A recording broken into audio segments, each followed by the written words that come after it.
Tiga keadaan saja yang mana kalau kita sebagai penyimpan emas, kita akan jual emas. Keadaan pertama, bila duit kita dah habis langsung. Tabung duit kita, simpanan kita dah habis, kita memerlukan duit, waktu tu kita ada emas, kita jual. Itu keadaan pertama. Keadaan kedua, yang mana kita perlu jual emas adalah ketika mana kita simpan emas ni, kita ada matlamat.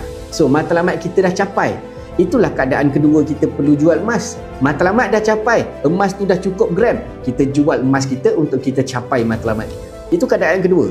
Keadaan ketiga yang mana perlu kita jual emas ni ketika mana kita nampak ada peluang lebih baik dekat depan. Maksud dia tuan-puan ada peluang lebih baik. Peluang tu dapat meningkatkan tahap kewangan tuan-puan, dapat menjadikan kedudukan kewangan tuan-puan jadi lebih baik. Contoh tuan-puan nampak ada orang bagi tawaran jual rumah yang harga mungkin di bawah market value. So tuan-puan boleh beli rumah tu dan bukan tuan-puan duduk sendiri. Tuan-puan boleh sewakan untuk tuan-puan dapat income tiap-tiap bulan. Itulah peluang lebih baik.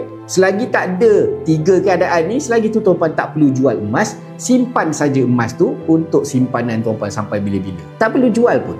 Sebab apa? Emas lagi lama tuan-puan simpan, lagi meningkat harga dia. Kalau tuan-puan simpan lama sekalipun, saya nak tanya tuan-puan, emas ni kalau simpan lama-lama nanti bereput ke? Dia tak reput tuan-puan.